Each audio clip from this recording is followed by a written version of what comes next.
जय हिंद प्यारे बाप लोग। आज हम आप सभी के लिए एक पढ़ने का रूटीन लेकर आए हैं, जो कि पढ़ने का एकदम सबसे आसान तरीका है।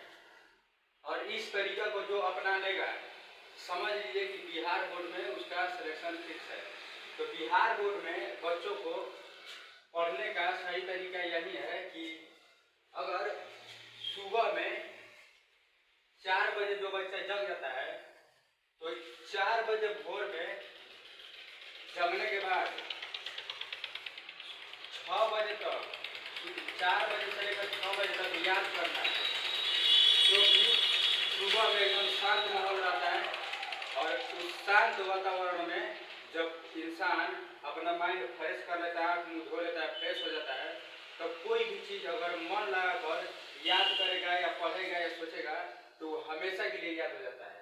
तो इसीलिए सुबह में 4 से 6 बजे तक न ही आपको पेन उठाना है, न ही मैथ रिवीजन करना है, केवल आपको याद करना है।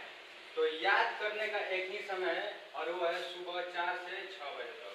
और यहाँ से 2 घंटा का समय आपको मिल जाता है याद करने के लिए। अगर डेली आप 2 घंटा याद करते हैं तो समझ लीजिए कि आपके लिए बहुत ज़्यादा हो गया 2 घंटा याद करना।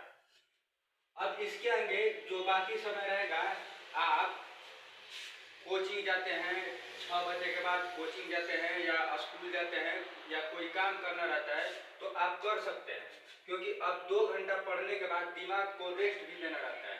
और जब दिमाग को रेस्ट देंगे तभी दिमाग आगे काम करेगा। तो अब दोपहर में जब 12 बजता है तो 12 बजे से लेकर शाम 3 बजे तक गणित रिवीजन करना रहता है, मैथ प्रैक्टिस करना रहता है।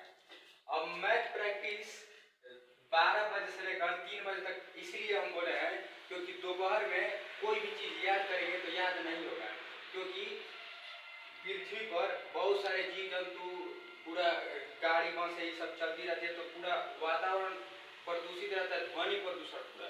तो दोपहर में इतना ध्वनि रहता है, शोरगुल रहता है कि आप कोई भी चीज़ याद करेंगे तो जल्दी याद नहीं होगा। इसीलिए दोपहर में 12 बजे से लेकर 3 बजे तक आपको मैथ प्रैक्टिस करना है। क्या करना है? मैथ प्रैक्टिस करना है।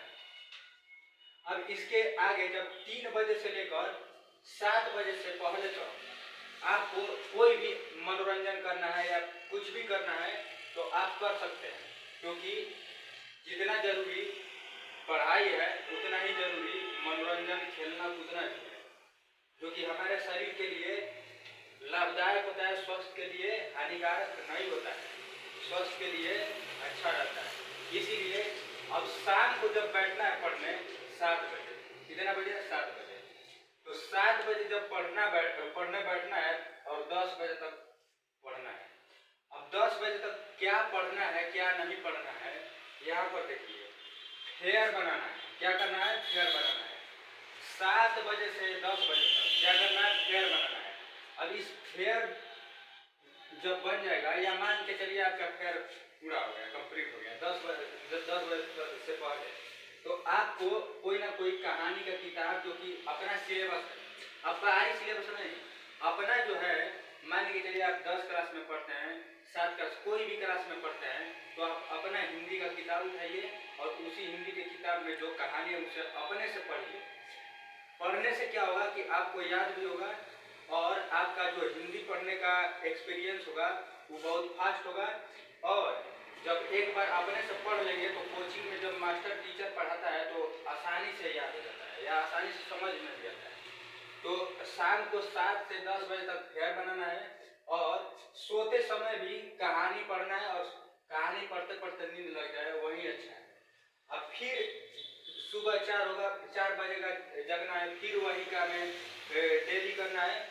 और जो बाकी बचता है यहाँ से यहाँ तक 4 से 10 बजे तक जो हम बतलाए हैं, ये एकदम पूरा सीरियसली नहीं बतलाए हैं, समय इसमें बैक है। अब उस बचे हुए समय में आपको खेलना है, कूदना है या मनोरंजन करना है, मोबाइल देखना है, टीवी देखना है, कुछ भी देखिए ना, वो हानिकारक नहीं करेगा। आपको ऐसा लगेगा कि हम अपना काम पूरा कर लिए। तो जो हमारे स्वास्थ्य के लिए हमेशा जरूरी है। अब कोई कहता है कि दिन भर मोबाइल देखना है, तो दिन भर मोबाइल नहीं देखना चाहिए। अब आपको जब समय मिलता है पढ़ने लिखने के बाद, तब कोई फालतू काम करना है, अपने करियर पर फोकस देते हुए दोस्ती नाता रिश्ते को कुछ समय के लिए तो त्यागना पड़ेगा। अगर आपको बोर्ड के परीक्षा में, मैट्रिक बोर्ड के परीक्षा में या इंटर बोर्ड के परीक्षा में आपको अच्छा अंक लाना है, तो आपको रिश्ता हिताई उताई सब घूमना बंद करना पड़ेगा और अपने घर के काम में भी थोड़ा सा कम हाथ बढ़ाना पड़ेगा, क्योंकि अब ज़्यादा काम करेंगे तो दिमाग पर प्रेशर बढ़ेगा। क्या बढ़ेगा? प्रेशर। अब प्रेशर पड़ने के बाद दिमाग काम नहीं करता है, सारा याद किया हुआ सब भूल जाता है। तो अपने करियर पर फोकस देना है, यही समय है। अगर ये समय हम गुजार देंगे तो फिर आने वाले समय में पछताएंगे। तो हम आशा करते हैं कि आप लोगों को बहुत अच्छा से आ गया होगा और इस वीडियो को आगे तक शेयर कीजिएगा और हमें सपोर्ट कीजिएगा, लाइक कीजिएगा, सब्सक्राइब कीजिएगा। जय हिंद, जय भारत।